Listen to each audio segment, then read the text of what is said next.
Welcome to the RSP Cast, the Scouting Glossary. This is a short podcast that covers criteria that I use to study receivers for the Rookie Scouting Portfolio publication, something that I've made available to subscribers since 2006. It's what I'm known for.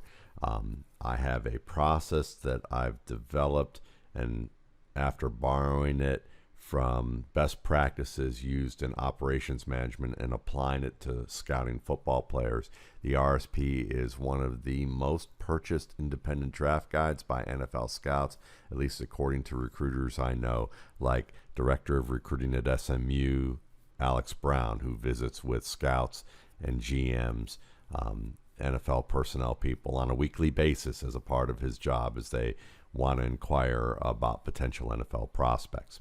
So let's talk a little bit about the coverage triangle. Why do receivers have to possess knowledge of it for the NFL? Well, we're going to take a look at a play from Ohio State NFL draft prospect Jaxon Smith-Njigba as an example of that. And one way of answering this question of why do receivers have to possess knowledge of the NFL, of the coverage triangle, is really by asking another question. Why do a lot of top athletes at wide receiver in college fail to transition quickly, if at all, to the NFL after promising performances during training camps where they make one big play, it seems like every day, that impresses beat writers? Well, the reason is that receivers have to be on the same page with their quarterbacks when reading coverage. This means understanding changes to the coverage late in the pre-snap phase and early in the post-snap phase of the play. This means alignment shifts, drops or climbs of defenders, changes in their leverage position on a receiver, the body language of a defender that may indicate a blitz or a drop. These are just some of the factors that a receiver and a quarterback have to see the same way. And when they do, the receiver will be adjusting his route to a pattern that will break open against that coverage. And a significant factor in this decision is the coverage triangle, which consists of some of the combinations of three defenders. We're going to look at it here with this particular play, which is the defensive back over in Njigba, who is slot right. You're going to see that defensive back here. You have the safety over top, and then you have a linebacker who is often usually on the inside of a receiver. Now, obviously, these players can all be in different positions here.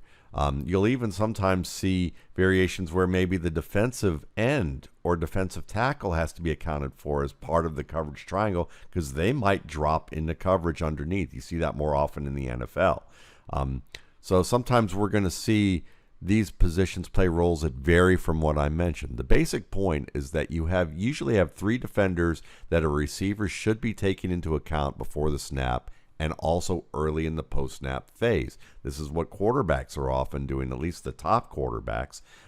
They see these slight changes and they know what type of adjustment they need to make. This is why processing information in the middle of the field is very important. The closer you get to the middle of the field in terms of where your starting point is as a player, whether it's a running back, a tight end, a slot receiver, a quarterback, an interior lineman, the more things you have to account for and the quicker you have to be able to respond efficiently and accurately for it. So what happens here is that when the receivers are running zone routes, especially slot receivers who do that, they need to account for this triangle of that defensive back, the linebacker, and the safety. And on this particular play, we see Ohio State wide receiver Jaxon Smith-Njigba in a situation where he's looking at this coverage triangle. Now, I'm just going to warn you, this may be a play where Njigba's just running one route and they know the coverage that's here, and he just is running one route and he's not really accounting for this triangle on the level that I'm going to explain it. But it is something that you're going to see receivers have to do in the NFL, and this play gives you a good example of that regardless of what the intent of the receiver was here. I really want to note that because this still applies even if it didn't apply for this particular play. All right, so you're going to see pre-snap. See the defender, the defensive back here, he's kind of leaning in, and this defensive back also to the inside looks like he might be blitzing. Look at the point here by Njigba. You see Smith-Njigba make the point there. He's pointing to the quarterback pre-snap that this defensive back is going to blitz. So he's alerting his quarterback already. That's a good sign. You want your receiver to communicate that. That should also indicate a lot of things that are going on unsaid here between a quarterback and his receiver, which is when the receiver points out a defender like that, that means this guy is coming towards you. That also means it changes the coverage triangle on how I'm going to run a route. And part of that coverage triangle, well, if this defensive back's coming, then that's not the primary coverage for him. It's most likely going to be the safety, because the safety's playing inside and over the top, so that you've got inside shade, most likely one-on-one coverage here. You've got a defensive back on the outside here playing against and this isn't part of the triangle, but you know that this defensive back with the receiver to the same side here is also playing inside shade of that receiver, which means that's also a man-on-man leverage, which means that he's looking for someone to play man-to-man with him at a certain depth, and that's this defensive back. This linebacker is too far inside the hash to really be a factor unless Smith-Njigba is running inside. That means that if this guy's one-on-one and working deeper, this defender is running to the inside, running a blitz here. That leaves him one-on-one with this safety. That's reading the coverage triangle pre-snap. Quarterback should be reading the same thing, and if the quarterback decides that that's a good place to go with the ball, then Njigba's going to break this route to the outside, and that's what he does here. Breaks it outside underneath that one-on-one that's being run off deep. The safety has to react to that. The linebacker here, he's not even a factor. So that's how he solves that coverage triangle. Now, the quarterback goes elsewhere, but you can see how wide open Smith-Njigba is on this particular play. So it's important to just understand that when you're looking at the coverage triangle, that these are the types of things that they're looking for, is like, okay, who's taking themselves out of the triangle, whose position makes them not a factor in the triangle, and which player is most likely going to be primarily responsible for you left over from that. And so what he finds out is he rules out this guy, the blitzing defender. He rules out the inside linebacker because he's too far inside, and that means he's got a one-on-one with a position with a safety playing inside. And inside shade by a defender, that leverage playing inside of a receiver, whether it's a defensive back, a cornerback, or a safety. Inside shade usually means one-on-one. Outside shade usually means some level of zone. Okay? And as a result of that, he's open here if the quarterback wanted to make that adjustment. Now, I would have liked to have seen the quarterback go here. It would have been an easy play based on the fact that they're backed up in their own red area.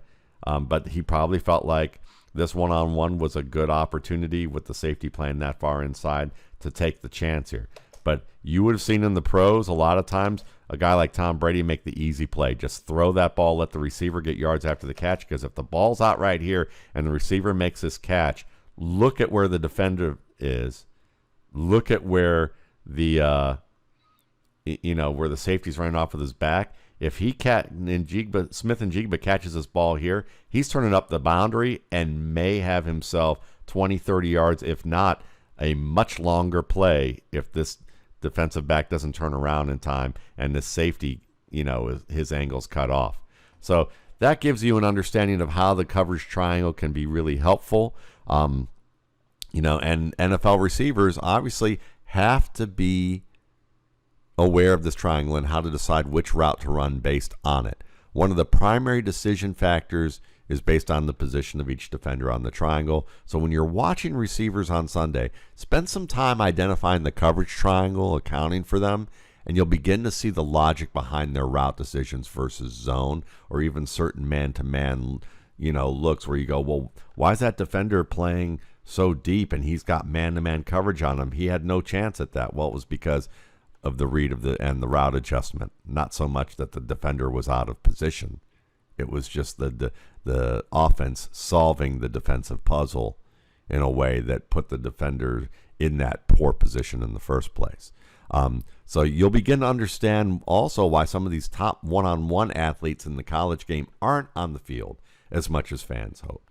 Guys like Treylon Burks, who is a terrific athlete, but maybe we might see him have to, get more plays that are schemed to get him open, as opposed to him winning situations where he's making great reads of zone coverage. Top slot receivers and top primary receivers who face a lot of zone because they don't want to they don't want to put the top outside receivers like Devontae Adams in man-to-man. They like to have multiple people cover them. Solving these triangles and solving these coverage conundrums with quarterbacks and being on the same page and be able to point something out or notice the same shift or the same change is very important. And that's what you see here is Smith-Njigba making that little point. Those are the types of things you see pre-snap, and then early post-snap, you get the confirmation of what's happening here. If the quarterback was looking to the side and saw this, the ball, he could have finished right here. The ball would have been out if he was pointing to, going in this direction and really noting this blitz. And this could have been a huge play.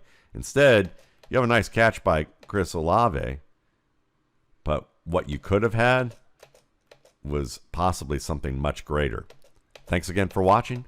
For more RSP Boiler Room videos, more RSP Scouting Glossary videos, they're going to be showing up on my YouTube channel and at my site, www.mattwaldmanrsp.com. My YouTube channel, Matt Waldman's RSP Film Room. Thanks again.